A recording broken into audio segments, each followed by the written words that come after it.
محترم واجب الاحترام قابل تکریم برادران اسلام، محترم دوستوں اور بزرگوں، خالق ارض و سماع کا فضل و احسان ہوا، اس ذات نے صحت و عافیت اور ایمان کی دولت کے ساتھ جمعہ کا یہ مبارک دن نصیب فرمایا اور ایک اہم فریضہ کی ادائیگی کا موقع عطا کیا۔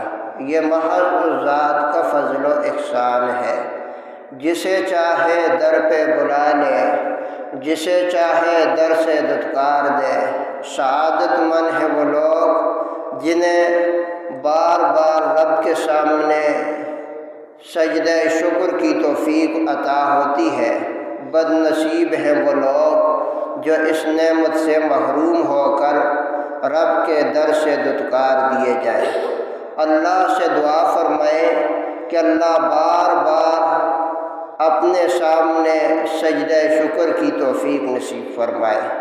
میرے دوستوں اور بزرگوں، یہ دنیا کی زندگی عارضی زندگی ہے اور اس کے اندر جتنی چیزیں ہیں یہ تمام عارضی ہے۔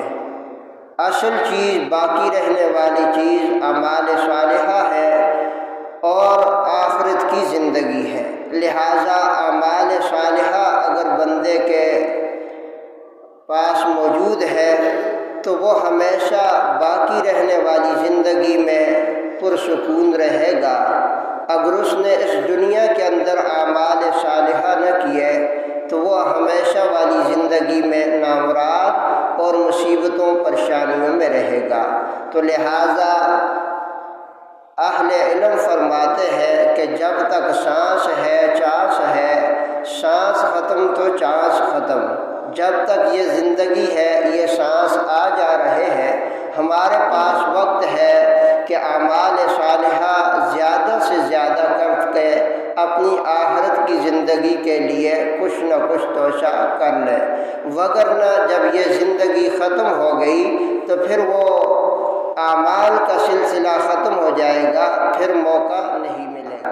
موجودہ دور میں ایک سب سے بڑا فتنہ یہ ہے کہ لوگ مسجدوں سے دور بھاگتے ہیں، علماء سے دور بھاگتے ہیں، دین کی محفلوں سے، دین کی بات سننے سے دور بھاگتے ہیں۔ ان کے پاس وقت نہیں، ناچ گانے کے لیے ان کے پاس وقت ہے، غیبتوں کے لیے وقت ہے، زنا کرنے کے لیے وقت ہے، 3 گھنٹے موبائل میں لگے رہے ان کے پاس وقت ہے، 4 گھنٹے کی فلم دیکھنے کے لیے ان کے پاس وقت ہے، دنیا کے باقی کاموں کے لیے ان کے پاس وقت ہے۔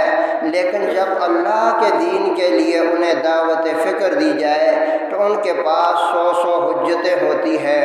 ایک بڑا اعتراض ان کا یہ ہوتا ہے کہ جی آج کل مولوی ہیں ہی ایسے، ان کے پاس بیٹھے تو ذہن خراب ہو جاتا ہے، تو فرقے میں پڑ جاتے ہیں، یہ عجیب باتیں کرتے ہیں وغیرہ۔